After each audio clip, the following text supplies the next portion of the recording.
Assalamualaikum warahmatullahi wabarakatuh, anak-anak kelas 7. Gimana kabarnya kalian di rumah? Mudah-mudahan di rumah kalian selalu sehat dan semangat. Oke, Ustazah Marta kali ini mau apa ya? Kok bawa kayak ginian? Bawa papan? Ini bukannya biasanya dipakai sutradara ketika mau take video atau syuting di lokasi syuting? Biasanya kan? Oke, 1, 2, 3, 1, 2, 3, action! Kayak gitu kan? Nah, kenapa Ustazah Marta bawa gini? Pasti ada tujuannya kan? Oke, kali ini kita akan membahas sebuah teks atau sebuah bab materi yang berhubungan dengan fantasi, yang berhubungan dengan imajinasi kalian, dan hal-hal yang berbau fiksi atau tidak nyata. Apa kira-kira? Ada yang tahu? Oke, pasti kalian tahu jawabannya ya, yaitu kita akan bahas tentang sebuah teks cerita fantasi. Yuk kita lihat sama-sama. Oke anak-anak, teks cerita fantasi tadi udah bermata sindir ya di awal. Apa sih teks cerita fantasi itu? Baik, kita lanjutkan ya. Nah, di KD kita hari ini yang akan kita pelajari yaitu yang pertama untuk mengidentifikasi unsur-unsur teks dari narasi atau teks cerita fantasi yang dibaca atau didengar. Lalu yang selanjutnya yaitu menceritakan kembali isi teks narasi yang didengar atau yang dibaca.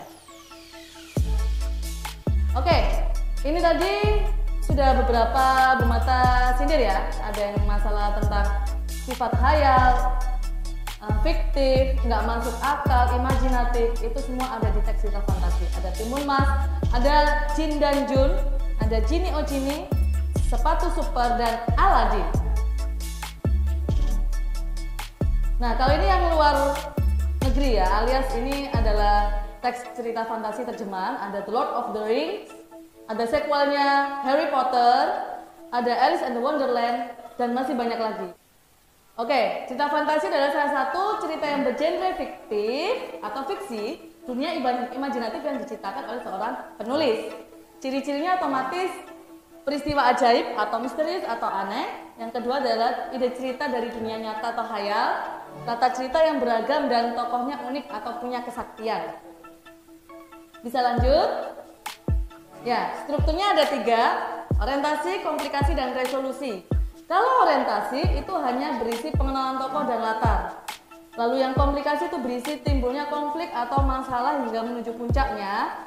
Dan yang ketiga adalah resolusi atau penyelesaian masalah.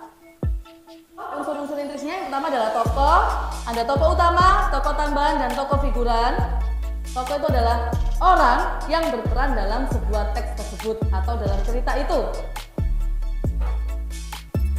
Baiklah, selanjutnya ada 3 jenis tokoh berdasarkan wataknya. Protagonis, yaitu tokoh yang baik, yang memiliki sifat baik. Tokoh antagonis, yaitu tokoh yang memiliki sifat jahat atau buruk. Yang ketiga adalah tokoh tritagonis, yaitu tokoh penengah atau yang bersifat netral. Lalu ada latar, waktu, tempat, dan suasana. Lalu ada alur, adalah jalan cerita atau plot. Seperti itu ya. Nah, ciri kebahasaannya ada kalimat langsung pastinya dan ada kalimat tidak langsung.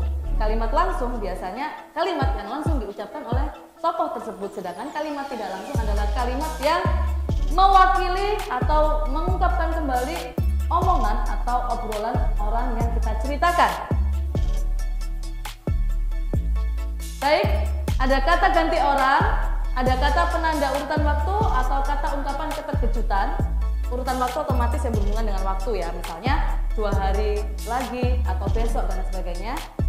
Ungkapan keterkejutan misalnya ada kata tiba-tiba atau tanpa diduga. Nah, ini yang kata ganti orang, ada orang pertama, orang kedua, dan orang ketiga. Bisa dipelajari nanti ya. Ya, nggak bisa terbang ustazahnya. Oke, karena ini sajadah yang bukan dipakai sama Aladdin, maka ini bukan karpet terbang ya. Jadi semua yang ada di teks cerita fantasi itu sifatnya khayal alias tidak nyata atau fiksi. Makanya ustazah pakai gini nggak bisa terbang karena ini bukan permadaninya Aladdin. Baiklah anak-anak, sudah cukup ya pembelajaran kita hari ini. Mudah-mudahan ilmu yang ustazah bagikan bermanfaat bagi kita semua. Dan jangan pernah berhenti untuk berhayal ya. Karena apa? Hayalan dan mimpi kalian itu yang akan menjadi nyata untuk kalian menjadi sukses di kemudian hari. Wassalamualaikum.